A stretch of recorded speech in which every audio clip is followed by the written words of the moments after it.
October is Cybersecurity Awareness Month, a time to educate consumers about the increasing threats to digital security, and a time to empower consumers with tools to protect themselves online. And here with strategies to improve your cyber safety is Doria Ferrante, top risk expert and senior vice president for Visa. Welcome. Thank you. Doria, what are the latest cybersecurity fraud threats and trends? Yeah, well, first I'll say that, unfortunately, cybersecurity and fraud risk remain an industry top risk for both businesses and individuals like you and I, because the reality is where there's money and reward to be had at the end of the line, there's always going to be crime and bad actors. 95% of successful cyber attacks are still due to human error, meaning we're clicking the link, we're downloading the attachment, everything that we shouldn't be doing. A third of data breaches start with a phishing email. And then last, 51% of these phishing emails actually contain malware links, which is incredibly catastrophic to both businesses and individuals.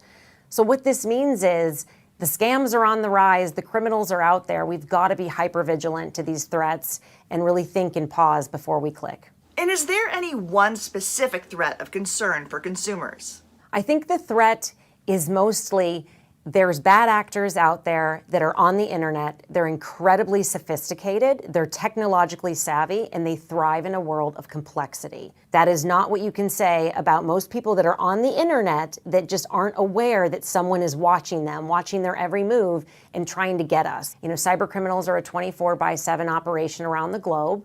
And you've got to be wary of the different ways that they're going to infiltrate you via email, websites that are fake that pop up in the middle of the night, someone reaching out to you via text asking for your password. Now, the pandemic actually multiplied the number of potential targets for fraudsters. Tell us how. We were propelled into digital overnight because the world shut down. So you saw all of a sudden a lot of people having to learn how to buy groceries online, getting their life-saving medicine online.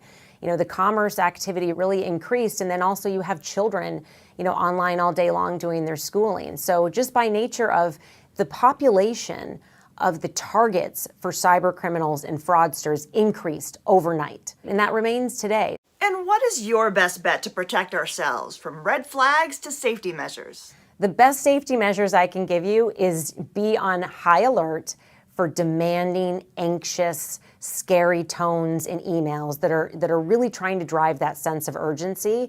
Those are the biggest red flags, is a sense of urgency, because cyber criminals are trying to get you to take an action, and they want you to take that action fast. The other thing is beware of spelling mistakes and grammatical errors in emails that you get, and also look for oddness. If you're not used to getting an email from an insurance company and you get it and they're asking you for personal information, chances are it's not legitimate, and you need to be aware of that. And the last thing I'll tell you is really make sure that you're holding your password and your username as the crown jewels. You do not give that out to anyone. Make sure it's strong, change them often, try not to use the same password in all of your different sites that you use, including your banking sites. And you just really got to protect that. No one's going to reach out to you and ask you for your username and password. So that's a major red flag. And what's being done to improve cybersecurity? From a business perspective, cybersecurity risk mitigation requires a significant investment in technology and tools, including artificial intelligence, which is detecting anomalies. Then you also have to place a premium on domain expertise and hire the best cybersecurity and risk management professionals that pay attention to the evolution of these threats, because these threats are not constant.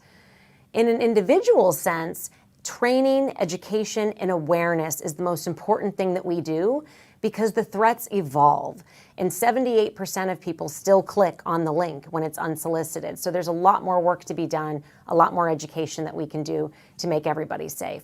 So you can definitely visit visa.com, visa.com/security. We have a number of resources available to both individuals and businesses.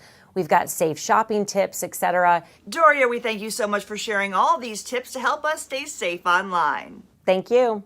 And we thank you for joining us on San Diego Living. We'll see you next time.